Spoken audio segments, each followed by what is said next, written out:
Hello friends, and welcome back to my studio. My name's Taneva if this is your first time tuning in, and it's time for another coast to coast collaboration.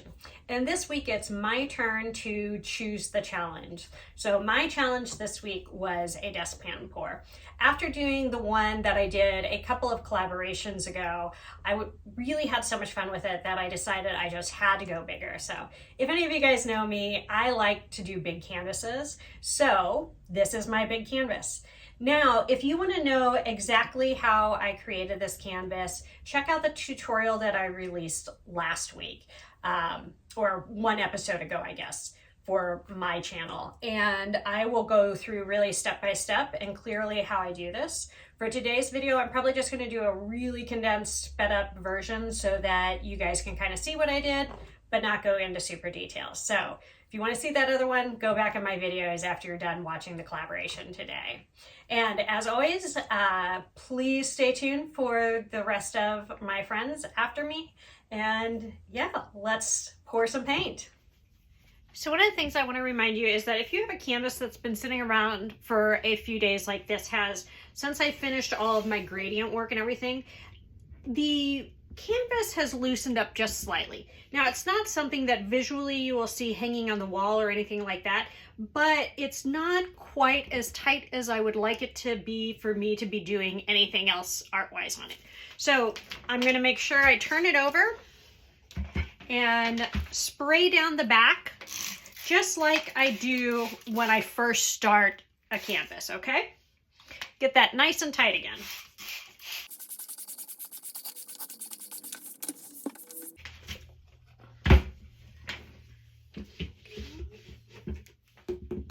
Now the next thing to talk about is I am using a rather large dustpan, and this is one that when you buy it, it has a post that goes down into there so that you can use it from a standing position.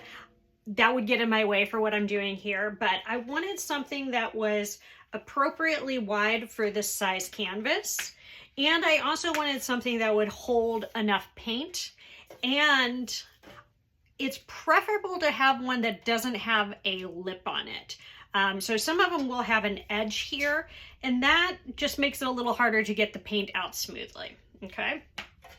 Now, the last thing I want to say is I want enough paint that I can comfortably move my dustpan across the canvas in the fashion that I want and not worry about running out of paint.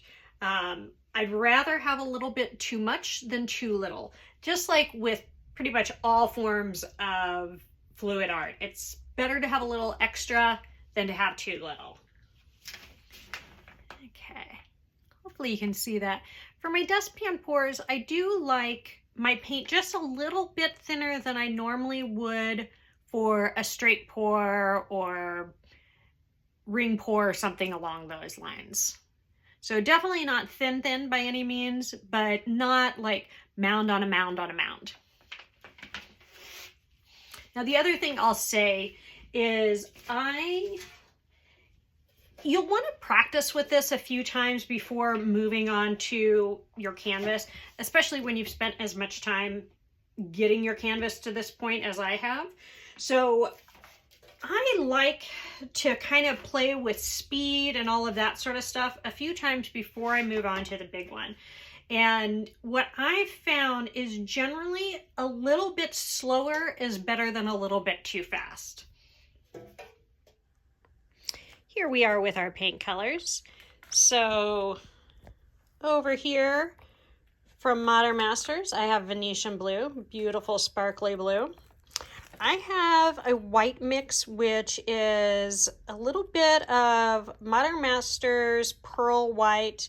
There's some Artist Loft Flow White in there, and just a tiny bit of Deco Art Satin Enamel White.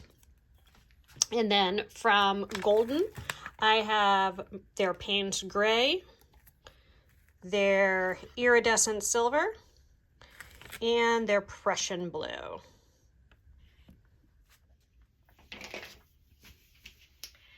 Okay, so I had an important teaching moment that I thought I would share with you guys. Is I had done a pour. I wasn't happy with what I was seeing in the pan. It was a lot darker than what I wanted for this, and my silver was getting really muddy in there. So I decided that instead of just trying to go for it and potentially ruining this canvas, I decided to pour it into my slop bucket. So it'll be saved for a base coat for something else for later. But I thought it was important to share with you guys that if you don't like what you're seeing here, it's probably not going to get a lot better on the canvas. It will stretch out, of course, and you'll get it to open up and things like that. But if you really don't like the colors and stuff like that you're seeing here, it's not going to get better there. So that's where I'm at now. I have replaced my silver with Sky Harbor from Rust-Oleum. And Sky Harbor and Venetian Blue do really magical things together. So I think that's going to fix the issues that I was having with this pour. So I'm going to start off with a little white.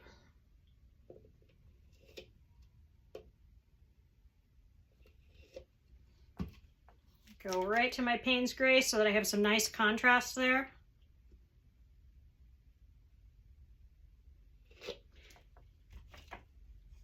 My Sky Harbor.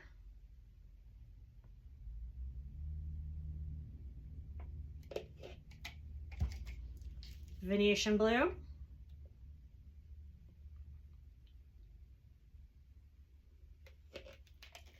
My white. And I'm going to keep going with this formula. Do not want to use a lot of white at any time. It can kind of take over.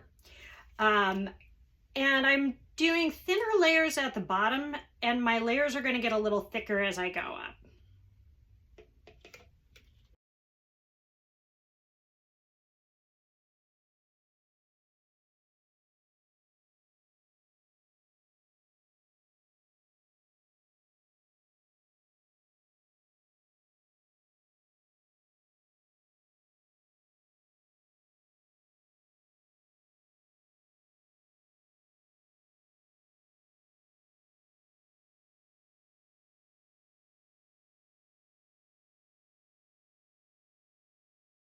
Okay, so when I pour this, I'm going to aim for kind of right here. So I have this at a little bit of a slope with a lid under here just to get this lip up a little bit. And the reason I'm doing that is when I pour this in here on this little bit of a slope, I'm going to get some interesting effects from it moving down from gravity.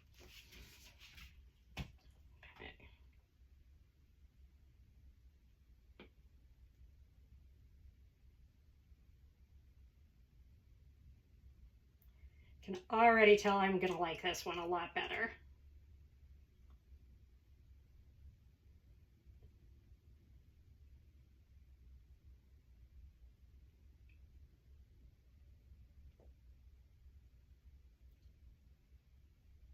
Just move my cup back and forth ever so slightly.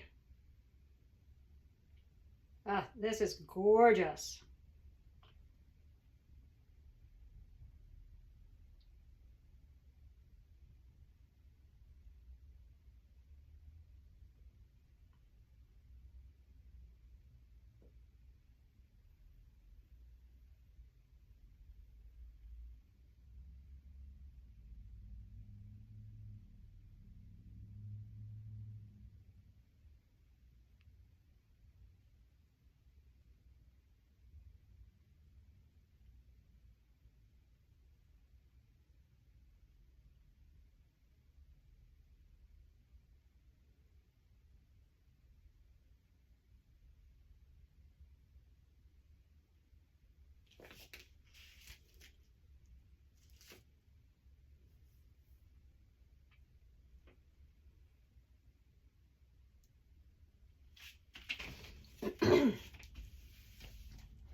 So here we go.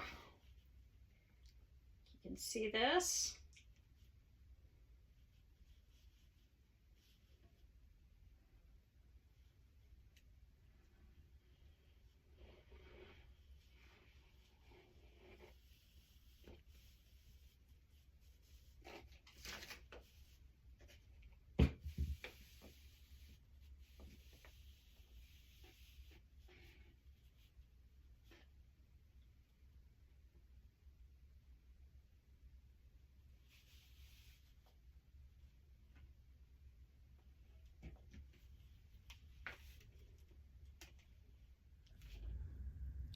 Here we are for a quick little wet walkthrough, and wow, am I happy with this.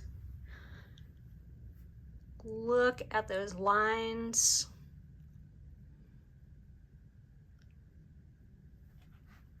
I love this little kind of wavy looking section right there. Overall, I think this is just gorgeous. And like I said, I can't wait for the dry results. Something I want to show you here. So there's a little bit of a sheen difference where I did the gel gloss to seal the tape edges. And while it looks really obvious now, after everything's dry, I'm going to put a coat of satin varnish on this, and that will just completely disappear. So don't worry about that now. Okay, here we are for the tape pull, and it is still just a bit damp, but that's how I want it.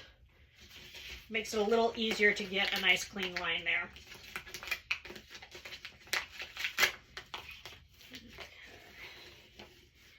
Pull nice and slow so that if there is any issues, yep. Okay, so I should have left this, I should have pulled this a little earlier. So it's wanting to start to peel up a little bit here. So I'm just going to help it out and give it a little slice here. Nice sharp knife.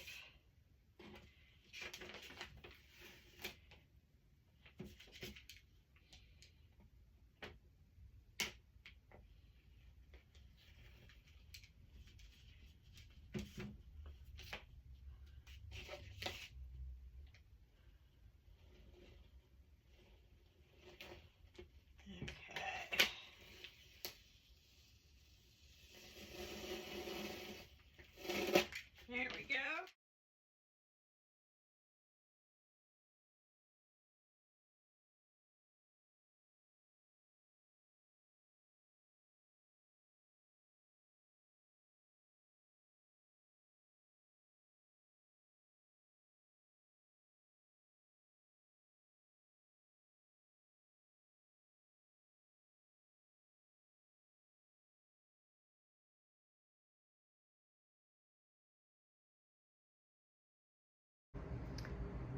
Here we are with the dry results, and I could not be happier. I did put a layer of satin varnish on this, so all of the inconsistencies have evened out. I think it dried beautifully, and I think this style of framing is just really fun and adds a lot of depth and dimension. So let me know what you think in the comments below. Let me know if you'd like to see more of this style. And thank you so much for joining me. I hope you have a beautiful day. Make sure you stick around for the rest of the artists.